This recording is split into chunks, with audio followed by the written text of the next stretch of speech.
Assalamualaikum warahmatullahi wabarakatuh. Shalom, Om Swastiastu, Namo Buddhaya, Salam Kebajikan. Rahayu, Rahayu, Rahayu.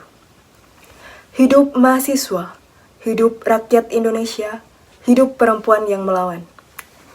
Perkenalkan, nama saya Yusri Alfira dari Program Studi Ilmu Politik Universitas Negeri Semarang. Saudara-saudaraku, hari ini kembali saya ingatkan kondisi sosial politik yang tengah menghadang kita. Sebagai warga negara yang memiliki tanggung jawab terhadap masa depan bersama, tidak dapat kita abaikan permasalahan yang kian merayap dalam tubuh masyarakat kita. Sebagai seorang warga negara, kita tidak dapat mengabaikan kondisi sosial politik yang sedang terjadi di negara kita saat ini, saudaraku. Ada banyak permasalahan yang harus kita hadapi, mulai dari korupsi, kemudian ketimpangan sosial, hingga polarisasi politik yang semakin menggurita dan menyebabkan ketidakadilan dalam sistem politik. Saat ini kita tengah menyaksikan ketegangan dan konflik yang merajalela, mengancam keutuhan bangsa dan negara kita. Lalu apa yang dapat kita lakukan? Sebagai generasi muda yang cerdas dan berani, kita harus berani mengambil tindakan untuk memperbaiki kondisi sosial politik yang ada. Salah satu permasalahan yang paling krusial saat ini adalah kasus korupsi. Korupsi telah merusak sistem politik dan pemerintahan kita, menghambat pembangunan, hingga mengorbankan kesejahteraan rakyat.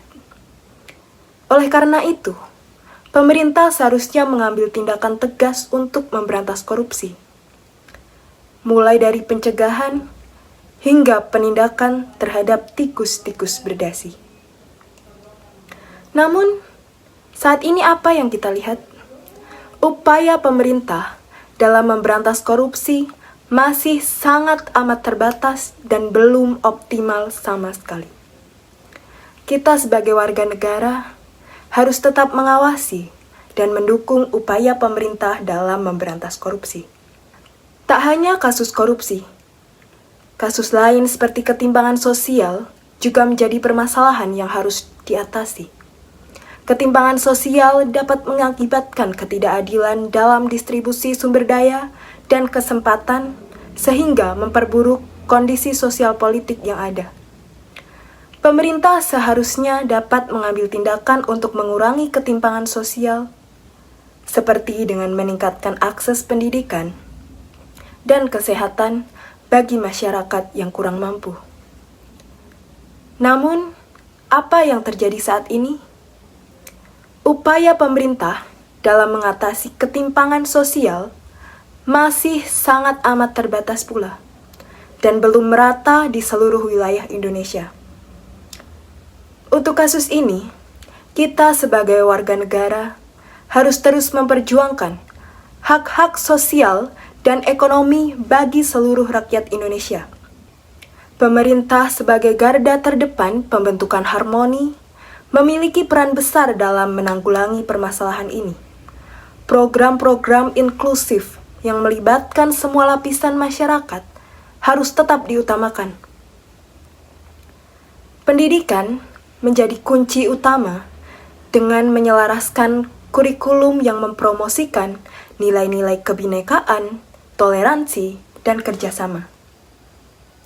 Reformasi kebijakan ekonomi yang bersifat inklusif dan berpihak sepenuhnya pada rakyat juga perlu diterapkan untuk mengatasi ketidaksetaraan yang semakin meluas ini.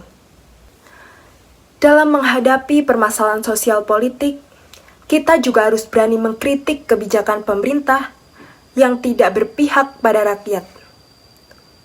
Kita harus berani menyuarakan kebenaran dan memperjuangkan keadilan bagi seluruh rakyat Indonesia. Namun, di sisi lain, kita juga harus memberikan dukungan dan apresiasi terhadap kebijakan pemerintah yang berpihak pada rakyat dan memperbaiki kondisi sosial politik. Dalam kesimpulannya, kondisi sosial politik di Indonesia masih memerlukan perbaikan yang signifikan. Korupsi dan ketimpangan sosial menjadi permasalahan yang harus diatasi dengan tindakan tegas dari pemerintah dan dukungan dari seluruh rakyat Indonesia. Kita sebagai generasi muda harus berani mengambil tindakan dan memperjuangkan kebenaran dan keadilan bagi seluruh rakyat Indonesia. Pesan dari saya, mari bersama-sama membangun Indonesia yang lebih baik dan sejahtera. Terima kasih.